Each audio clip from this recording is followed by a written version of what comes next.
más de la mitad de la población mundial vive actualmente en ciudades o entornos urbanos similares, caracterizados por complejas jerarquías sociales y que dependen de la agricultura y extensas burocracias para sobrevivir.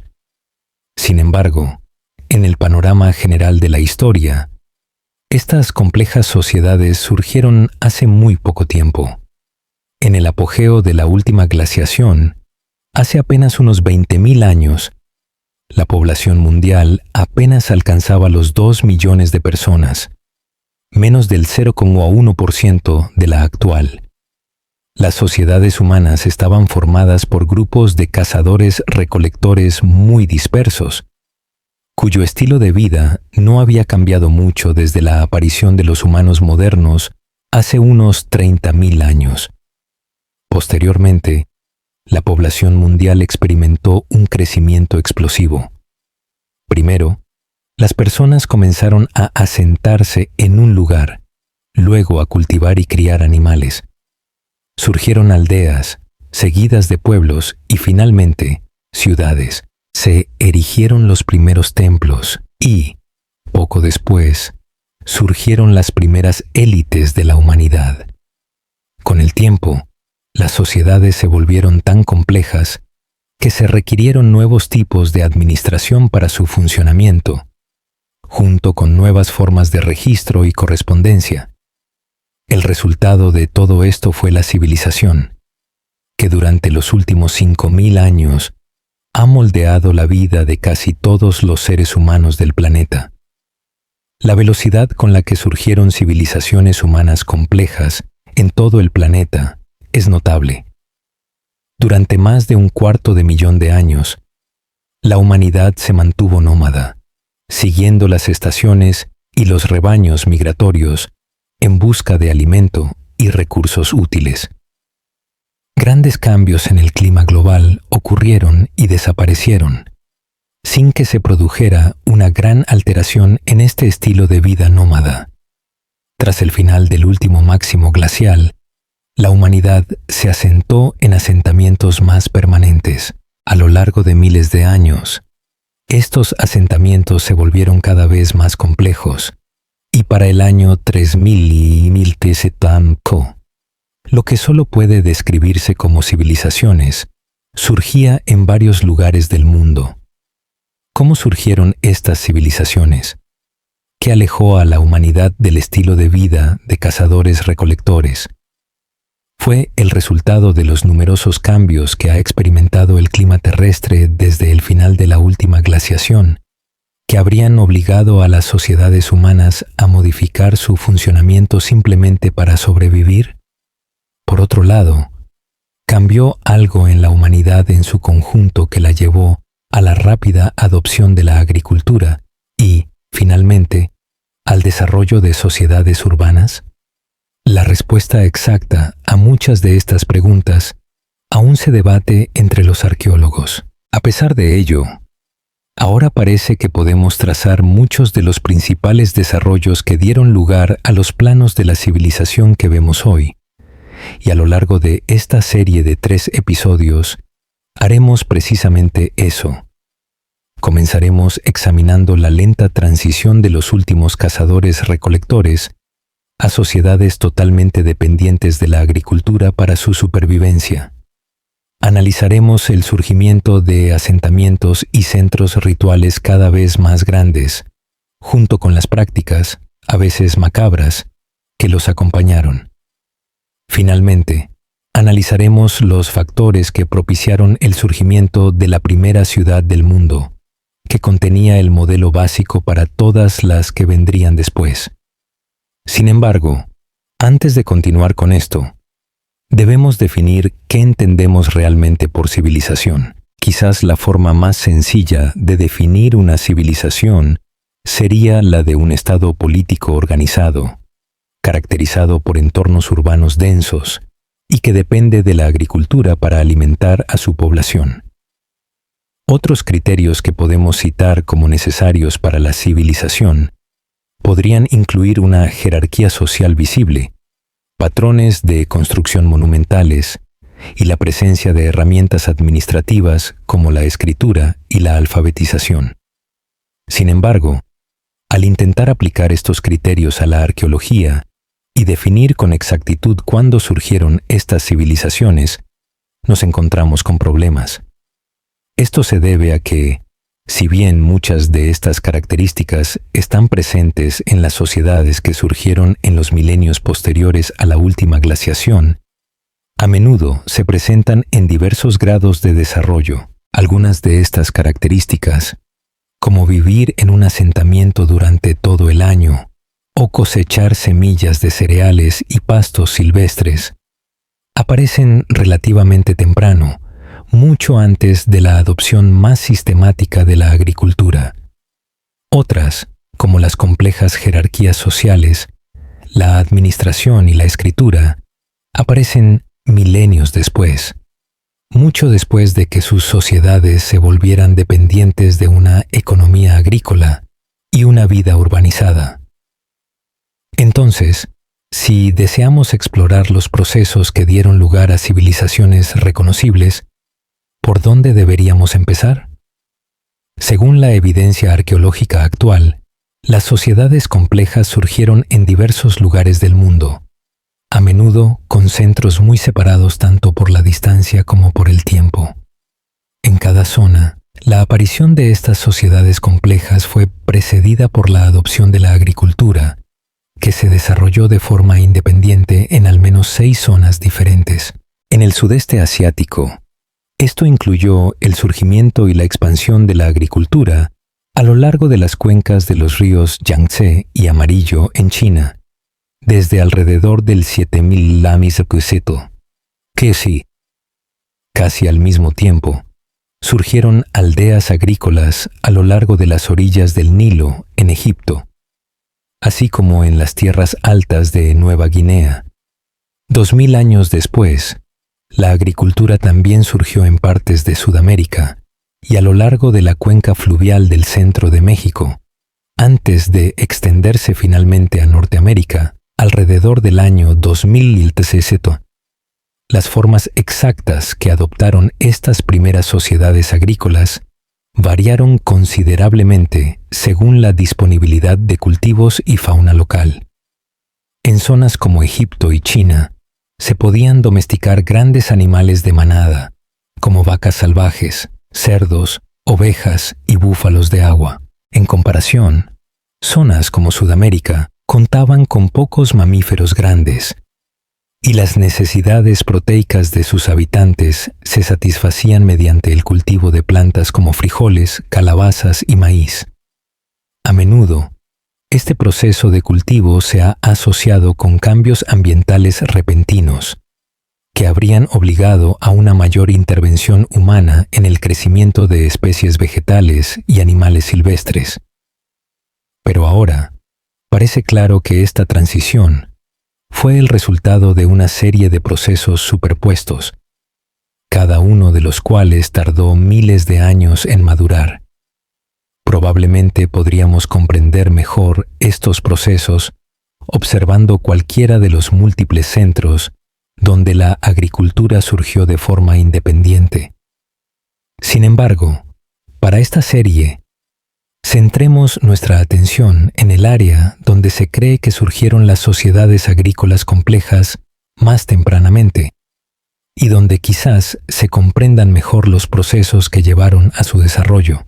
Es aquí, en Oriente Próximo, donde presenciamos muchas primicias, incluyendo la evidencia más temprana conocida de cultivos, domesticación de animales y asentamientos permanentes. Durante este largo periodo, presenciaremos el surgimiento de nuevas prácticas rituales, junto con un crecimiento constante de la población en las laderas montañosas del denominado creciente fértil. A partir del 7º milenio a.C., surgirían las primeras protociudades, que serían abandonadas ante el deterioro ambiental. Un milenio después, el desarrollo del riego permitió que los asentamientos se extendieran a la llanura aluvial de Mesopotamia, donde, durante los siguientes 2000 años, presenciamos el surgimiento de las primeras ciudades auténticas del mundo.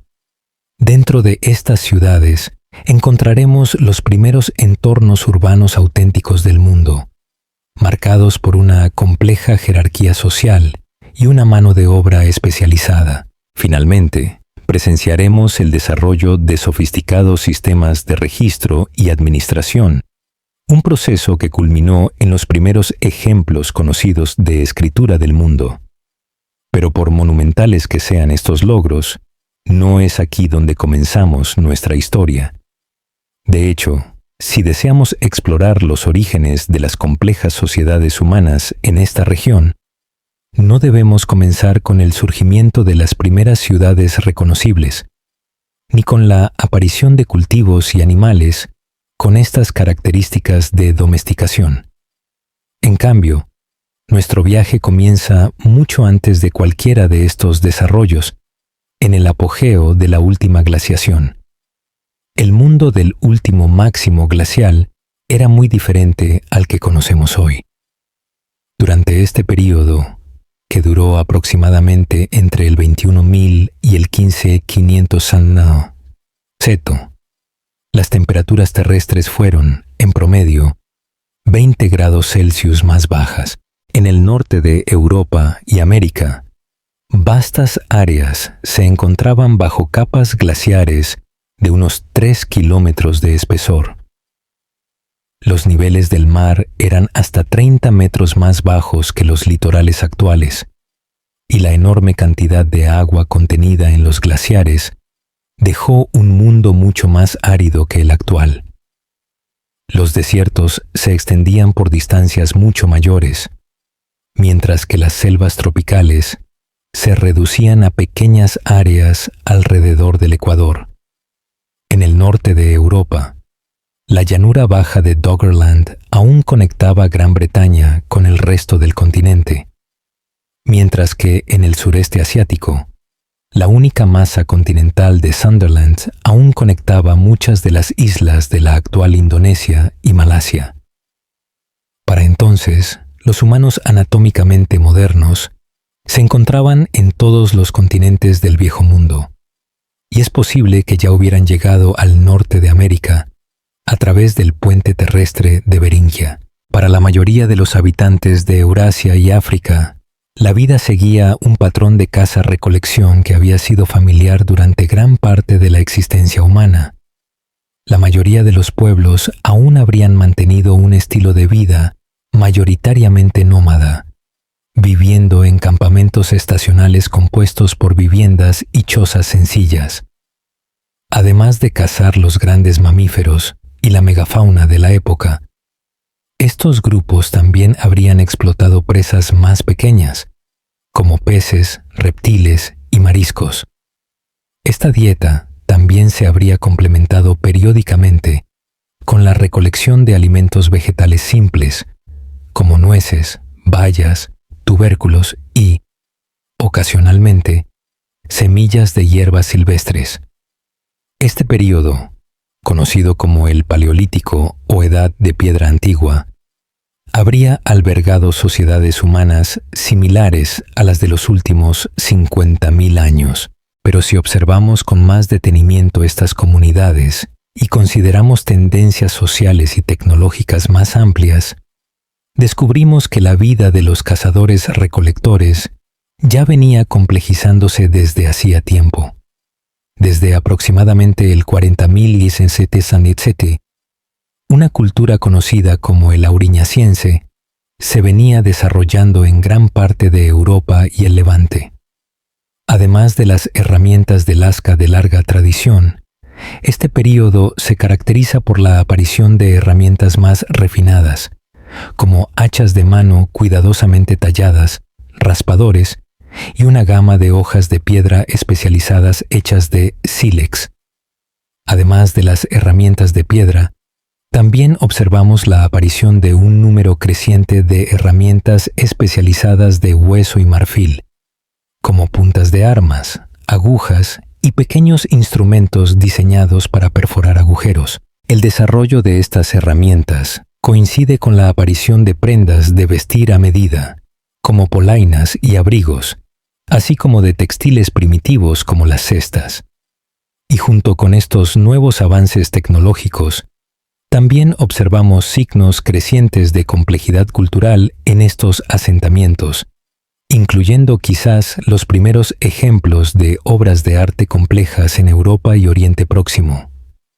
Estos ejemplos fueron precedidos durante milenios por objetos sencillos de decoración personal, como conchas marinas perforadas, marfil de mamut y huesos y dientes de animales. Las primeras pinturas rupestres también son anteriores a este período, y los primeros ejemplos consisten en plantillas de manos y formas geométricas halladas en cuevas del sur de Francia y el norte de España. Sin embargo, desde hace unos 35.000 años, esto parece haber cambiado. En lugares como la cueva de Chauvet, en el sureste de Francia, observamos complejas representaciones de depredadores y herbívoros en actividades de caza y pastoreo, incluyendo animales como leones, osos, hienas, rinocerontes, caballos y bisontes. De forma similar, se ha desenterrado una imagen tallada de un caballo decorada con un pigmento conocido como ocre rojo en la cueva de Higenim, en el Levante. Estas obras pintadas se complementan con la aparición de figuras talladas de animales y Venus en gran parte de Europa. Muchas de estas figuras presentan características femeninas exageradas, como pechos y caderas prominentes, que los arqueólogos han asociado con motivos de fertilidad e infancia. Por lo tanto, para cuando llegamos al punto álgido del último máximo glacial, alrededor del 21.000 a.C., es evidente que la complejidad cultural y tecnológica de las sociedades de cazadores-recolectores estaba en aumento. Durante los siguientes 10 milenios, estas sociedades se verían sometidas a una serie de drásticos cambios ambientales. En primer lugar, tenemos la relajación de las condiciones glaciales a partir de alrededor del 18.000 Sanatuisetu, Kosu, lo que provocó un lento aumento de las temperaturas y del nivel del mar. Alrededor del 11.000 Hannesetu, Keko, este proceso se vio interrumpido repentinamente por un nuevo descenso de las temperaturas globales. Las condiciones glaciales regresaron a gran parte de Europa y América del Norte, donde persistirían durante otro milenio. Al final de este período, las temperaturas globales volverían a subir. Para el año 9000 las temperaturas de verano eran comparables a las actuales. Aún así, los glaciares tardarían muchos milenios en derretirse, y el nivel global del mar no alcanzaría sus valores actuales hasta alrededor del año 3000. Muchas teorías anteriores sostenían que la mayor complejidad de las sociedades humanas se produjo directamente como resultado de estos cambios ambientales. En concreto, se ha argumentado que el repentino retorno a las condiciones glaciales durante el Dryas reciente habría obligado a los cazadores-recolectores de Oriente Próximo a intervenir más activamente en la gestión de su entorno para obtener alimentos. Esta intervención se centró en la explotación de las hierbas silvestres y la fauna de las tierras fértiles del suroeste asiático, las cuales los humanos ya comenzaban a explotar en el Levante.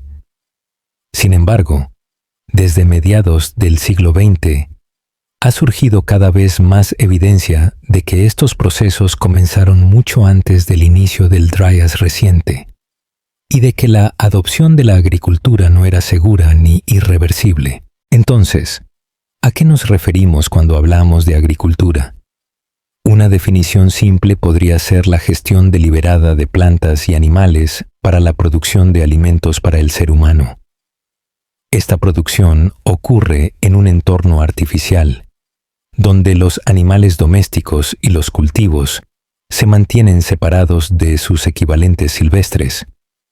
En este entorno, Las decisiones reproductivas se controlan cuidadosamente, con el objetivo final de criar animales con rasgos preferidos por los humanos.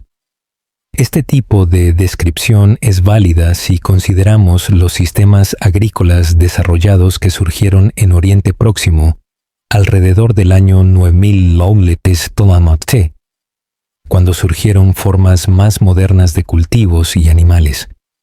Sin embargo, al intentar extender esta definición a iniciativas agrícolas anteriores, el panorama se vuelve menos claro. Esto se debe a que, en lugar de una transición repentina entre la caza y la agricultura, parece que la agricultura tardó muchos milenios en desarrollarse. Durante este tiempo, habría existido una transición gradual en el comportamiento agrícola, que abarcaba desde la simple recolección y el cultivo de plantas silvestres en campamentos de cazadores-recolectores para complementar su dieta, hasta la explotación más metódica de cultivos y animales observada en los primeros asentamientos agrícolas. Además, cada vez parece más que estos dos tipos de asentamientos compartían muchos rasgos comunes. A pesar de su carácter permanente, las comunidades agrícolas primitivas aún dependían de la caza como principal fuente de carne, y existen evidencias de que las personas en muchas de estas sociedades continuaron cazando mucho después de la aparición de los animales domésticos. Por su parte, los cazadores-recolectores posteriores solían permanecer en un mismo asentamiento durante largos periodos, y en las últimas décadas ha surgido evidencia de que estas comunidades procesaban granos y cereales en alimentos sencillos, normalmente asociados con la adopción de la agricultura. Por lo tanto, si queremos comprender la coincidencia entre estas sociedades primitivas y cómo finalmente llegaron a depender completamente de la agricultura para su supervivencia, necesitamos comprender dos procesos fundamentales. La primera de ellas es la domesticación, el proceso mediante el cual los animales y plantas silvestres se modifican lentamente para obtener formas más atractivas para la producción alimentaria humana. Este proceso es gradual e implica cambios graduales en las características físicas de un animal a lo largo de generaciones de crianza. En los primeros tiempos del Neolítico, estas intervenciones fueron probablemente involuntarias y se produjeron como una simple consecuencia de que los agricultores continuaran gestionando y consumiendo plantas y animales que crecían bien en sus entornos locales. Sin embargo, en una economía agrícola más desarrollada, los humanos suelen intervenir deliberadamente en las decisiones reproductivas de los animales, criando selectivamente animales con características más favorables. Por ejemplo, los ancestros salvajes de las ovejas no desarrollan vellones largos, sino que mudan gradualmente su pelo a lo largo del año. Mediante la cría selectiva de los individuos de esta especie salvaje con pelo más largo, los humanos pudieron desarrollar gradualmente una especie con un vellón más reconocible. Procesos similares ocurrieron en plantas como el trigo y la cebada, ambas cultivadas para obtener granos más grandes y facilitar su cosecha. De hecho, para cuando llegamos al apogeo de la última edad de hielo, hay evidencia de que los cazadores-recolectores ya habían comenzado a domesticar a los miembros de una especie ancestral de lobo, convirtiéndolos en el compañero más fiel de la humanidad. Más allá de la domesticación, nuestro otro proceso principal es el cultivo. Este proceso se refiere a la plantación y el manejo deliberado de plantas y semillas en entornos artificiales, como campos. Esta actividad suele requerir mucha mano de obra. En zonas boscosas, sería necesario desbrozar el terreno antes de iniciar el cultivo. Tras el desmonte, se requieren herramientas para preparar la tierra para la siembra y la cosecha, mientras que en zonas con escasas precipitaciones, era necesario desarrollar sistemas de riego. Incluso cuando los cultivos estaban listos para la cosecha, era necesario implementar métodos de recolección, procesamiento y posterior almacenamiento del grano y las semillas. Todas estas actividades requirieron importantes innovaciones técnicas, algunas de las cuales tardaron muchos milenios en desarrollarse. Con estos dos procesos en mente, centremos nuestra atención en los grupos de cazadores-recolectores del Próximo Oriente, justo en el apogeo del último máximo glacial. Este momento coincide con el inicio de un periodo conocido como Epipaleolítico. La primera parte de este periodo, que data aproximadamente del 21 misil Cantetisco, se asocia con la aparición de pequeñas láminas de piedra, conocidas como microlitos, entre las comunidades locales. La aparición de estas nuevas herramientas se correlaciona con una mayor variedad de estrategias de caza, ya que las poblaciones humanas de estas regiones se centraban en presas más móviles, como pequeños mamíferos y aves. Estas presas de rápido movimiento habrían requerido armas de precisión con pequeñas puntas de piedra, y aunque actualmente carecemos de evidencia directa, la presencia de microlitos con forma de flecha sugiere que el arco bien podría haber sido utilizado en esta época. Una explicación sugerida para este cambio en la estrategia de caza fue que las comunidades de estas zonas se estaban volviendo gradualmente más sedentarias. Se argumenta que, al permanecer en el lugar durante periodos más largos, estas comunidades habrían agotado gradualmente la oferta de especies de presas más grandes, como la gacela y el ciervo rojo, en su área local, y que se desarrollaron estrategias de caza asociadas con una gama de presas más pequeñas para mantener estos asentamientos más permanentes. Además de este espectro más amplio de presas, existe evidencia de que estas comunidades también comenzaban a complementar su consumo de carne con una mayor variedad de alimentos vegetales. En los milenios anteriores, existe evidencia dispersa del procesamiento de plantas en alimentos simples.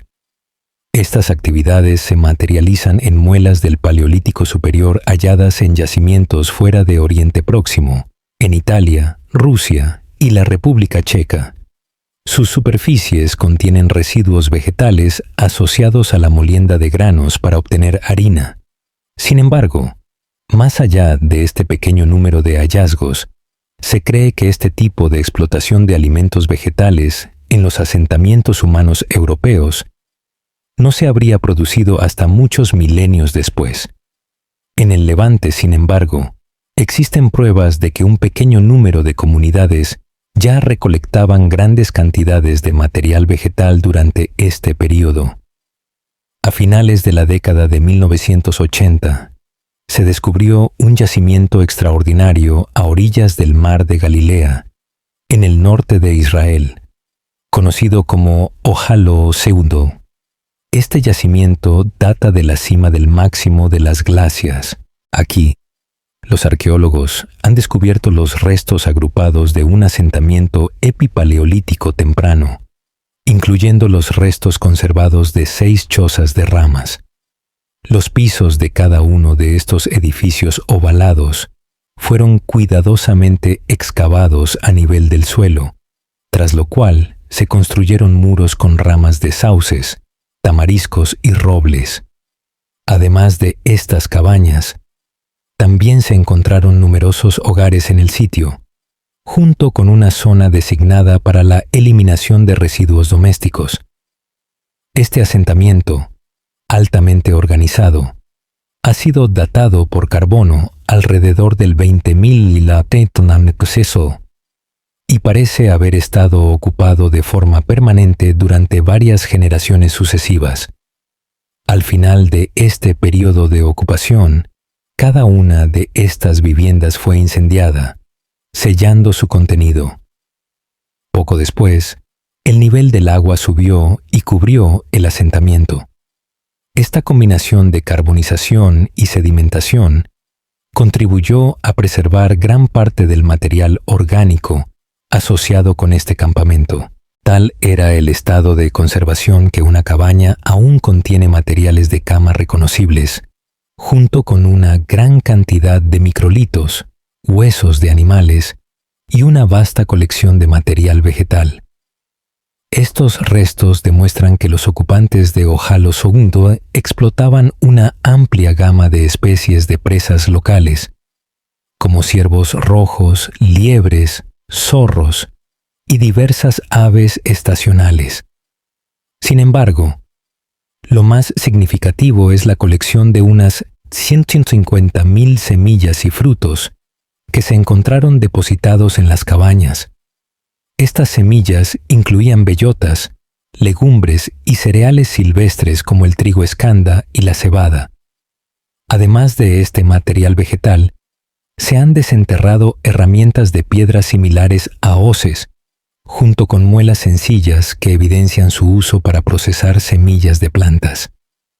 Por lo tanto, podemos estar razonablemente seguros de que en este yacimiento se consumían cantidades sustanciales de semillas y granos de cereales a principios del Epipaleolítico.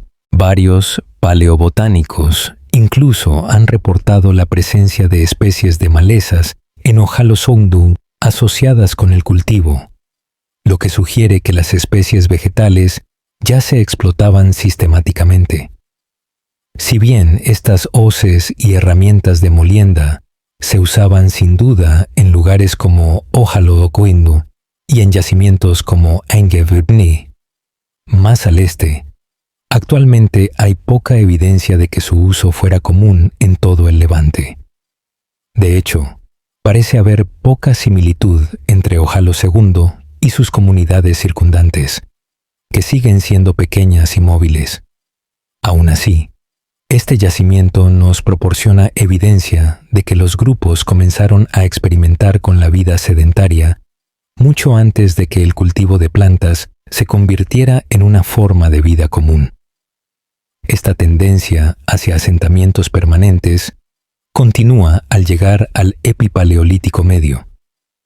En el Levante, vemos la aparición de grandes campamentos desde alrededor del 18.000 Colno, donde muchos grupos diferentes parecen haberse congregado estacionalmente. Esto incluye yacimientos como Karaner 4, Nahal Hadira Pin y Azarik 13, donde se han desenterrado estructuras de chozas similares a las halladas en Ojalo Segundo. Cada uno de estos yacimientos muestra evidencia de un asentamiento prolongado, y Karaner IV, en particular, exhibe ricos conjuntos de herramientas de piedra, objetos de hueso trabajado, ocre rojo y cuentas de concha decoradas. La presencia de estas conchas, en particular, en un yacimiento situado a unos 200 km tierra adentro, demuestra que debieron existir mecanismos de intercambio social a largo plazo entre las comunidades de esta zona. Además de este conjunto humano, este yacimiento también exhibe una amplia variedad de restos faunísticos, lo que indica que lo que hoy es poco más que un desierto habría estado alguna vez en las proximidades de un conjunto variado de entornos, incluyendo estepas herbáceas abiertas, bosques y extensas zonas de humedales, además de una dieta rica en gacelas y ganado salvaje conocido como uro. Los restos faunísticos y arqueológicos también nos muestran que estas personas explotaban cada vez más las hierbas silvestres de esta región, utilizando morteros de piedra pulida antiguos, similares a los observados en Ojalo Segundo. De hecho, a medida que nos acercamos al Epipaleolítico tardío, existe evidencia de que el clima general en Oriente Próximo se había vuelto mucho menos árido, y muchas regiones del Levante habrían consistido en áreas superpuestas de bosque denso, bosques abiertos y estepa en gran parte desforestada. Estos bosques, en particular, habrían albergado extensas masas de cereales y pastos silvestres, incluyendo los ancestros del trigo y el centeno modernos. Y si avanzamos un poco, es entre estas regiones donde se encuentra una de las sociedades primitivas más estudiadas del mundo. De todas las culturas más antiguas del mundo, los pueblos natufienses del Levante Sur son quizás los que han recibido mayor atención. Descubierta en 1928 por la arqueóloga Dorothy Garrod, la cultura natufiense floreció en el Levante desde alrededor del 14.966, donde aún se pueden encontrar restos en diversos yacimientos, como las cuevas de El Wadi, Tel Abu Jureya y en los niveles más bajos de Tel Sultan. Es en estos yacimientos, que combinan antiguas viviendas en bocas de cuevas y asentamientos más abiertos, donde se han encontrado las primeras evidencias a gran escala de comunidades permanentes. En los asentamientos más abiertos, se construyeron edificios circulares de madera sobre sólidos cimientos de piedra, mientras que los asentamientos con montículos rupestres muestran evidencia de la construcción temprana de terrazas en las laderas circundantes para ampliar su espacio disponible. Con el tiempo, los natufienses también parecen haberse vuelto expertos en establecer sus asentamientos en zonas con fácil acceso a múltiples biomas. Prueba de ello es la amplia gama de recursos que consumían en sus asentamientos, además de una dieta basada en animales de mayor tamaño, como gacelas, ciervos rojos, jabalíes y una variedad de mamíferos, aves e incluso tortugas más pequeños. Los pueblos de esta región dedicaban cada vez más tiempo y esfuerzo a la cosecha y el procesamiento de cereales y legumbres silvestres. Los hallazgos más emblemáticos asociados con esta actividad son conjuntos de morteros y hoces de piedra, ambos con microdesgaste, propio de su uso para cosechar y procesar las hierbas silvestres de esta región.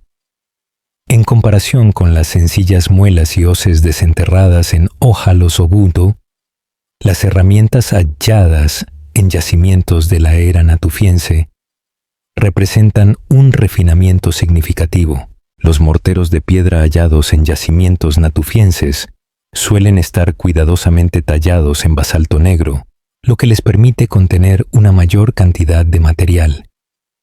Las hoces natufienses muestran un refinamiento similar al de las hojas sencillas halladas en Ójalo Ogden, al estar engastadas en largos mangos de marfil o hueso que les habrían permitido cortar con mayor eficacia los tallos de las hierbas silvestres que abundaban en esta región. Entonces, ¿qué tipos de alimentos se habrían utilizado para elaborar estos morteros? Muchos arqueólogos han teorizado que las semillas y los cereales cosechados en el Epipaleolítico temprano se habrían utilizado para crear alimentos sencillos similares al pan y formas primitivas de cerveza. Digo teorizado, porque hasta el momento no se ha descubierto evidencia de estos artículos en los yacimientos. Esta falta de evidencia no sorprende, dada su naturaleza perecedera. Sin embargo, es notable que en yacimientos de la era natufiense se encuentren indicios de que ambos alimentos se consumían en todo el Levante. En la cueva de Rakefet, cerca del Monte Carmelo en Israel, se han encontrado residuos de la actividad cervecera temprana en las superficies de morteros excavados en el suelo de piedra caliza. Aquí, parece que la gente malteaba cuidadosamente los granos recogidos de la cueva, los molía y fermentaba en morteros. Prueba de ello son los residuos almidonados que dejaron, que los arqueólogos han podido relacionar con variedades locales de trigo y cebada silvestres. Este proceso de fermentación habría dado lugar a una cerveza con muy baja graduación alcohólica, pero aún así representa el experimento más antiguo conocido en la elaboración de bebidas alcohólicas. Esta actividad cervecera también pudo haber estado asociada a cierto grado de connotaciones rituales, como lo demuestran las complejas prácticas funerarias asociadas con tumbas cercanas de la era natufiense. Incluso se ha postulado la teoría, sobre todo por el arqueólogo Robert Braidwood, de que la sed humana por las bebidas alcohólicas y sus usos rituales asociados bien pudieron haber impulsado aún más el inicio de la agricultura. Así pues, los antiguos residuos de cerveza son una cosa, pero ¿qué hay de los alimentos más sólidos que estos granos habrían utilizado para fabricar? Podría parecer lógico que no se hubiera conservado evidencia directa de estos artículos, dado el amplio tiempo transcurrido desde su producción, pero gracias a la carbonización, incluso los materiales más perecederos pueden sobrevivir durante miles de años. Este es el caso de Shebaikwa I y del campamento de la era natufiense en el noreste de Jordania. Aquí, además de una amplia gama de restos arqueobotánicos, se han desenterrado unos 24 fragmentos carbonizados similares a pan dentro de los restos de un hogar en el centro del campamento. Estos fragmentos parecen haber sido elaborados a partir de granos de cereales como trigo silvestre y cebada, junto con un tubérculo de junco que constituye la mayoría de los restos vegetales hallados en el yacimiento. A pesar de la simplicidad de estos materiales primitivos similares al pan, su existencia ya demuestra que los pueblos natufienses eran capaces de realizar complejas actividades de procesamiento de alimentos, como el descascarillado, la molienda, el secado y la cocción de cereales. Además de estos ejemplos de producción sencilla de alimentos, es en la era natufiense donde observamos el surgimiento de comportamientos rituales previamente desconocidos. Estos comportamientos se hacen más evidentes en el creciente énfasis en los entierros humanos durante este periodo. Con frecuencia se encuentran tumbas con elementos decorativos, como ropa elaborada y velos faciales, algunos decorados con conchas marinas perforadas. Además, se han encontrado grandes cantidades de brazaletes y collares hechos con dientes y huesos de animales en entierros de la era natufiense. El ejemplo más espectacular de estos entierros se ha desenterrado en la cueva de Hiwazon Tashtit, en el sur de Israel. Aquí se ha encontrado el cuerpo de una mujer discapacitada, enterrado en una gran fosa. Esta mujer, que falleció alrededor de los 45 años, fue enterrada junto a un amplio ajuar funerario, incluyendo caparazones de más de 50 tortugas, cráneos de 2 martas, un pie humano completo y diversas partes del cuerpo de animales como jabalíes, vacas, leopardos e incluso el ala de un águila real. Los excavadores del yacimiento han teorizado que este cuerpo pertenece a una antigua chamana o curandera, cuya especial importancia habría requerido un entierro elaborado por su comunidad. Sea esto cierto o no, es evidente que para el natufiense, la gente ya daba especial importancia a los entierros de ciertos individuos prominentes dentro de sus sociedades. Si bien las comunidades natufienses del Levante han recibido, con diferencia, la mayor atención en décadas anteriores, ahora se sabe que también existieron comunidades de cazadores-recolectores cada vez más sedentarias fuera del Levante durante el Epipaleolítico tardío. En el norte de Siria, un pequeño asentamiento de estilo natufiense conocido como Abu Huraira floreció desde alrededor del 11.000 en Enketo. Aquí, los lugareños parecen haber subsistido mediante la caza de gacelas, ganado vacuno salvaje y ovejas, a la vez que disfrutaban de una dieta variada a base de cereales y granos silvestres. En otras partes de Turquía y Siria, se dispone de menos información sobre los patrones de asentamiento durante este período, pero sí conocemos un pequeño número de yacimientos a lo largo de los ríos Éufrates y Tigris que datan de casi el final del Epipaleolítico. Además de estos yacimientos, también existen evidencias dispersas de asentamientos al este, en los áridos valles de los Montes Sagros.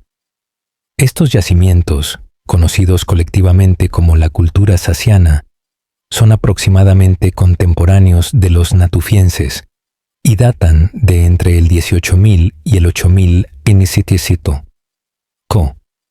Si bien la evidencia indica que estos yacimientos estuvieron escasamente ocupados durante el Epipaleolítico, la presencia de un mayor número de microlitos deja claro que los cazadores de esta región incrementaban constantemente la gama de recursos que explotaban.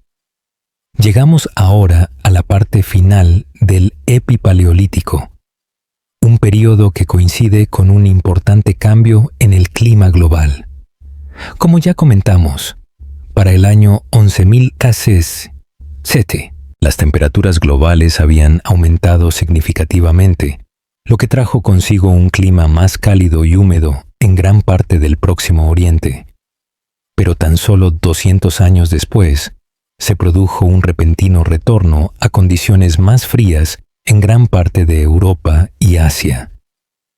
Conocido por los arqueólogos como el Dryas reciente, este descenso se correlaciona con una alteración en los patrones de asentamiento en el Levante, con el abandono de los yacimientos natufienses permanentes en favor de formas de vida más móviles. En el suroeste de Irán, la cultura saciana llegó pronto a su fin, mientras que en Abu Huraira, el cambio climático provocó una disminución de las especies vegetales locales.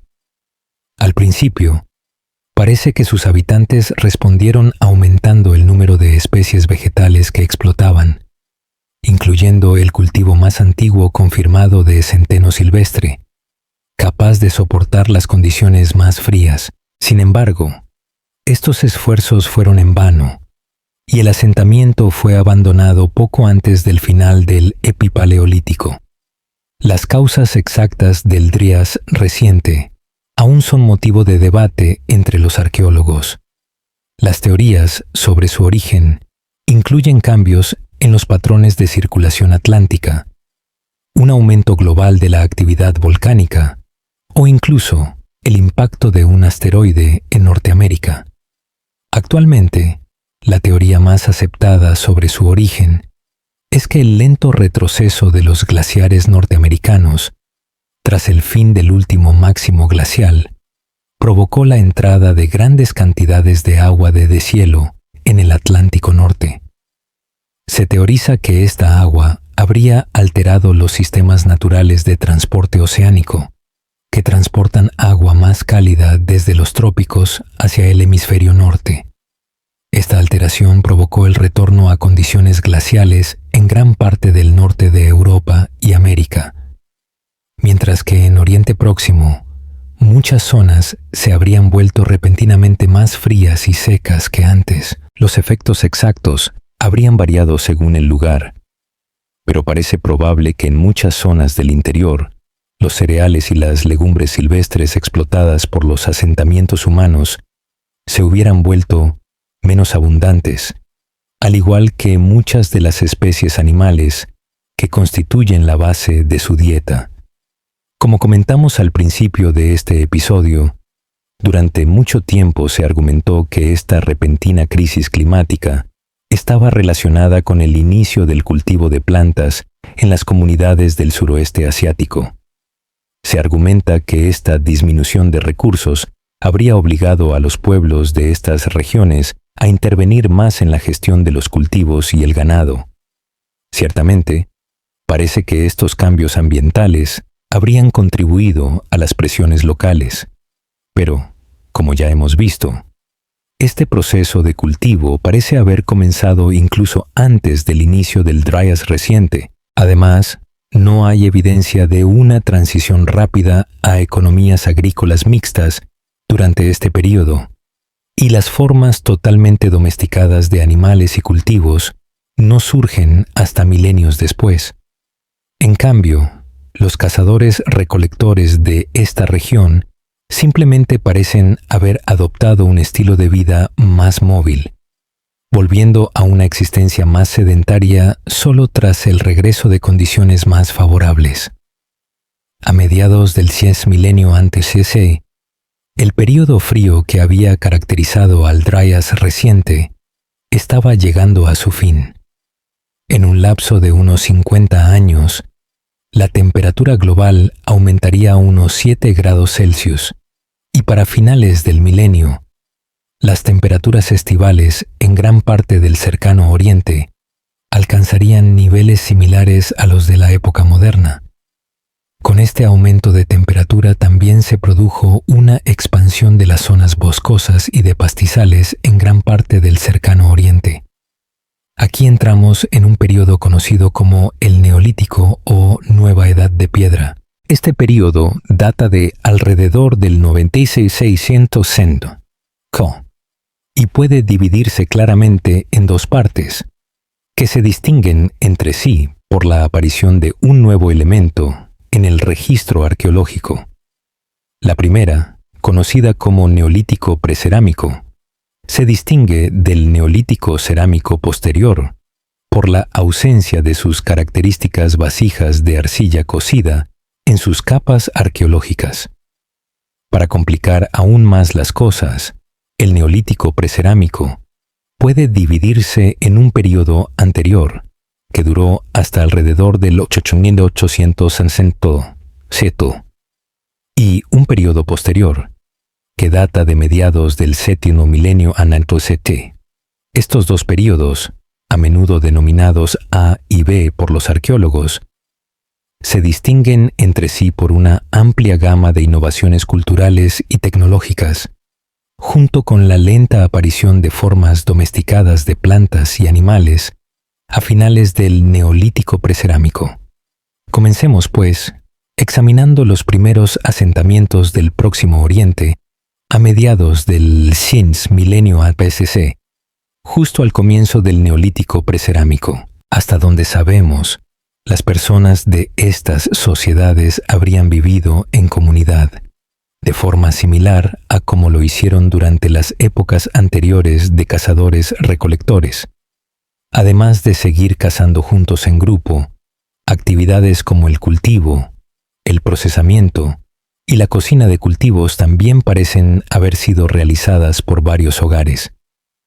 Prueba de ello es el asentamiento neolítico precerámico de Jerfelamar, donde se han desenterrado grandes fogones entre las casas, lo que sugiere que estos hogares cocinaban y comían juntos.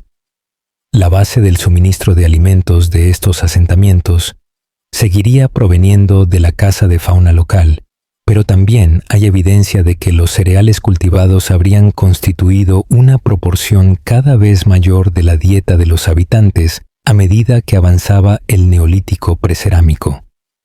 Como prueba de ello, podemos citar los asentamientos de Jerfel Amar y Wadi Fainan. En ambos yacimientos se han desenterrado estructuras centrales, pero presentan indicios de haber sido utilizadas para el almacenamiento de grano a gran escala. En Jerfel Amar, en particular, se ha descubierto un edificio subterráneo de unos 9 metros de diámetro, que fue reconstruido repetidamente a lo largo de la existencia del asentamiento. El espacio dentro de este edificio estaba dividido por muros de piedra caliza en varias celdas sin puerta, que parecen haber sido utilizadas para almacenar grandes cantidades de lentejas y cebada.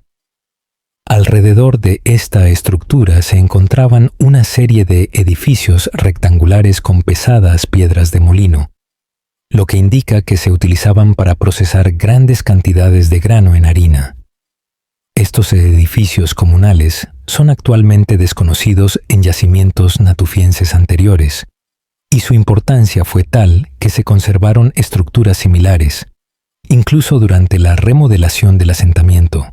Por ello, se ha sugerido que estas estructuras podrían haber combinado su función práctica con aspectos más ceremoniales, sirviendo como lugar de rituales comunales que incluían la deposición de restos humanos y animales. La construcción de edificios comunales es una tendencia que se acentúa a lo largo del Neolítico precerámico. Casi al mismo tiempo que se construían estas estructuras en el norte de Siria, aparecieron aparece otra estructura singular en un asentamiento del sur del Levante. Se construyó en el sitio de Telle Sultán, dentro de la actual ciudad de Jericó. Ubicado alrededor de un manantial cercano, este sitio había estado ocupado estacionalmente desde el período natufiense, pero es durante el Neolítico precerámico temprano que aparece un asentamiento más permanente.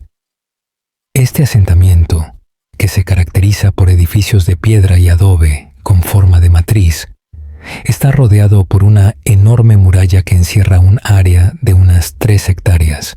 Esta muralla, que en algunos tramos alcanza los 5 metros de altura y los 2 metros de grosor, se construyó con piedra sin labrar y mortero de barro, y se complementa con una zanja excavada en la roca inferior.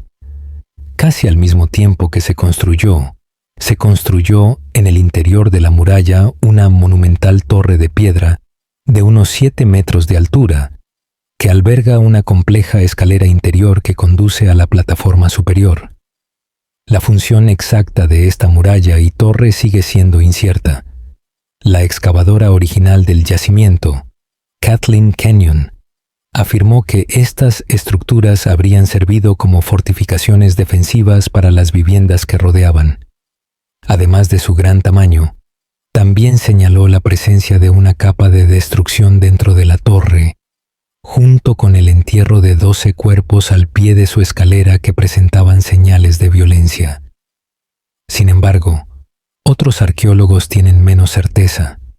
En particular, la ubicación de la propia torre ha sido cuestionada. La mayoría de las torres defensivas se construyen en el exterior de las murallas circundantes, lo que proporciona a los defensores una mejor posición estratégica para lanzar proyectiles contra sus atacantes. La torre de Jericó, sin embargo, se encuentra dentro de la muralla, donde está rodeada por varias estructuras más pequeñas que parecen haber sido utilizadas para almacenar alimentos vegetales. Además, no hay indicios de una estructura similar en otros asentamientos de esta época, y no está claro de dónde habrían venido los atacantes. Se ha argumentado que el muro y la zanja podrían haber desempeñado otra función práctica, como prevenir las inundaciones estacionales del manantial cercano. Alternativamente, su construcción podría haber tenido como objetivo mostrar el estatus del asentamiento a las comunidades circundantes e inspirar un sentimiento de admiración. Arqueólogos como el difunto Klaus Schmidt también han señalado estructuras en la tierra que rodean la base de la torre que podrían indicar una función ritual, incluyendo los restos de 2 pedestales de piedra antiguos que podrían haber albergado tótems antiguos. Independientemente de estas incertidumbres, es evidente que la construcción de estas estructuras, junto con las halladas en Yerf el Amar y Wadi Fainan, habría requerido una gran cantidad de mano de obra, así como un grado de organización social no observado en yacimientos anteriores. Sin embargo, el desarrollo que hemos observado en estos asentamientos es solo una pequeña muestra de las habilidades organizativas que la gente de esta época habría sido capaz de desarrollar, porque es durante esta época que asistimos al surgimiento de lo que podría ser el primer centro ritual dedicado del mundo. Y para encontrarlo, no debemos dirigirnos al Levante ni a Siria, sino más al norte, a Turquía. Situado en una amplia cresta de piedra caliza en los límites sureste de Anatolia, el conjunto monumental de Göbekli Tepe ha reescrito nuestra comprensión del comportamiento humano en los primeros tiempos del Neolítico.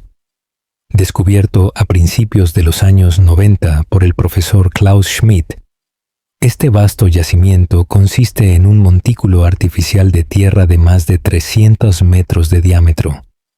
En su interior se encuentran varios edificios ceremoniales y recintos subterráneos que fueron cuidadosamente rellenados con escombros tras su cesación. Actualmente se han desenterrado un total de 5 recintos de diferentes tamaños, que datan de los primeros tiempos del Neolítico precerámico. Estos recintos consisten en muros aproximadamente circulares construidos en cavidades excavadas en la roca madre, alrededor de las cuales se han colocado pilares en forma de T a intervalos regulares. El centro de estos recintos está dominado de forma similar por 2 pilares en forma de T, a menudo construidos a una escala mucho mayor que los bordean. Cada uno de estos pilares habría sido cuidadosamente cincelado en la roca madre en canteras de piedra caliza cercanas, luego transportado a los recintos y erigido sobre bases de piedra tallada. El mayor de estos pilares mide unos 5,5 metros de altura y habría pesado alrededor de 8 toneladas métricas, lo que indica que cientos de personas pudieron haber sido necesarias para transportarlo desde su cantera. En la superficie de muchos de estos pilares se tallan imágenes decorativas de animales salvajes locales, como uros, jabalíes, aves, escorpiones, arañas y serpientes, junto con varias figuras caninas que podrían representar lobos, zorros o incluso perros primitivos. Además de estas imágenes, se han encontrado figuras talladas en alto relieve, incluyendo enigmáticas figuras de 4 patas, que podrían representar reptiles, panteras u otros depredadores desconocidos. Además de sus pilares, estos recintos se caracterizan por sus suelos de piedra caliza, cuidadosamente pulidos. La excepción es el recinto B, que contiene un suelo de terrazo artificial construido con mortero de cal cocida. Excavada en este suelo, delante de uno de los pilares, se encuentra una depresión en forma de cuenco, cuya función exacta se desconoce. Junto a estos recintos, se ha encontrado en el sitio una amplia variedad de esculturas, incluyendo estatuas humanas fálicas, esculturas de animales y anillos enigmáticos. En muchos sentidos, las estructuras halladas en Göbekli Tepe plantean más preguntas que respuestas. ¿Qué papel ritual habrían desempeñado estos recintos y pilares en la vida de quienes los construyeron? ¿Se habrían utilizado para realizar iniciaciones, ritos de paso, o para facilitar funerales y experiencias espirituales? ¿Por qué difiere la distribución de las tallas de animales entre recintos individuales? ¿Se debió esto a que tenían funciones únicas o fueron construidas por diferentes grupos según su simbolismo preferido? Además, ¿por qué algunos de los pilares están perforados y por qué sus cimas están marcadas con patrones de hendiduras similares a los encontrados en las piedras de mortero antiguas?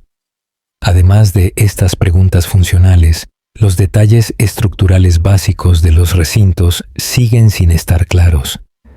Actualmente se desconoce si los recintos estaban originalmente techados o cómo se accedía a ellos. Se sugiere que varias piedras de portal halladas en el yacimiento podrían haber estado incrustadas en los muros del recinto para servir de entrada, como se observa en un ejemplo superviviente desenterrado al sur del recinto C. Una de estas piedras de portal se ha encontrado de forma similar en el centro del recinto B y podría interpretarse como parte de un tejado. Es improbable que tengamos respuestas a estas preguntas en un futuro próximo. Por ahora, nos limitaremos a lo que podemos afirmar con cierta certeza sobre el sitio. Parece que su construcción fue llevada a cabo por pueblos de diversas comunidades móviles del norte de Siria, Irak y el sureste de Turquía.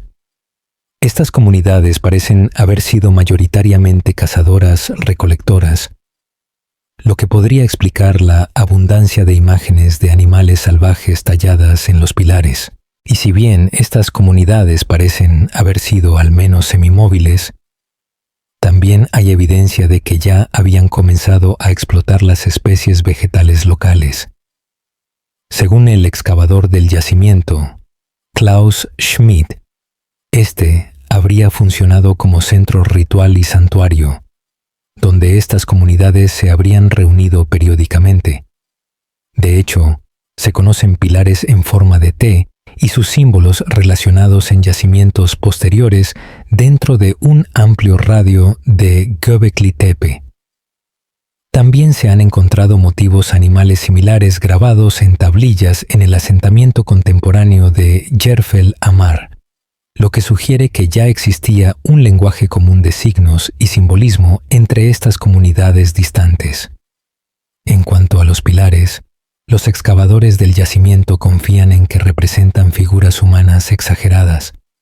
Esto se evidencia mejor por la presencia de lo que solo pueden considerarse brazos y manos en los pilares 18 y 31, junto con tallas que semejan taparrabos y stulas. Los arqueólogos han interpretado estos rasgos antropomórficos como si representaran dioses o figuras ancestrales, aunque no se sabe con certeza cuál de ellos representaba exactamente. En cuanto a los rituales celebrados dentro de los recintos, Klaus Schmidt también sugirió que Göbekli Tepe pudo haber albergado un culto temprano de sordos. Como prueba de ello, él y otros excavadores señalan la posición elevada del yacimiento, que lo habría hecho ideal para la exposición de cadáveres, para que las aves carroñeras se alimentaran de ellos.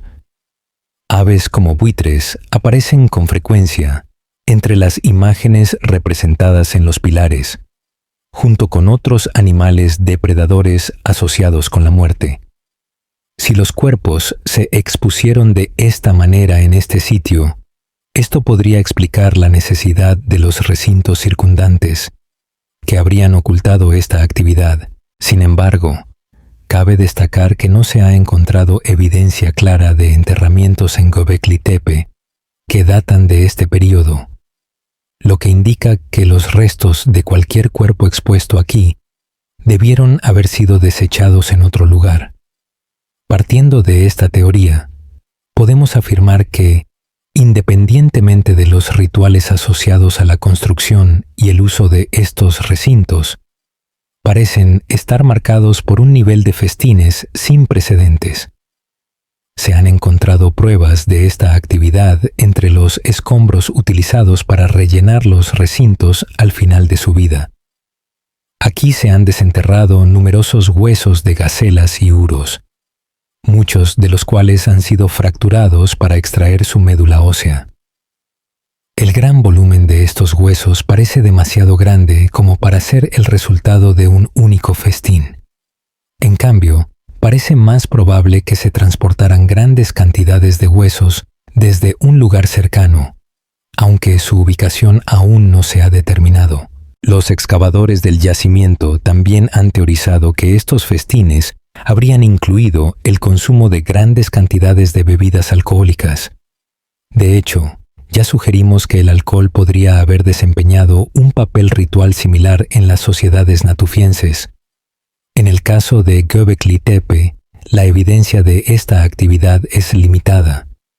Se han encontrado residuos en edificios posteriores erigidos en el sitio que sugieren que podrían haber sido utilizados para la elaboración de cerveza, aunque esto no está exento de incertidumbre. Alternativamente, estas bebidas podrían haber sido elaboradas en las comunidades circundantes y posteriormente transportadas al sitio. Como ejemplo de esto, podemos señalar las casas rectangulares que rodean el edificio subterráneo de Yerf el Amar.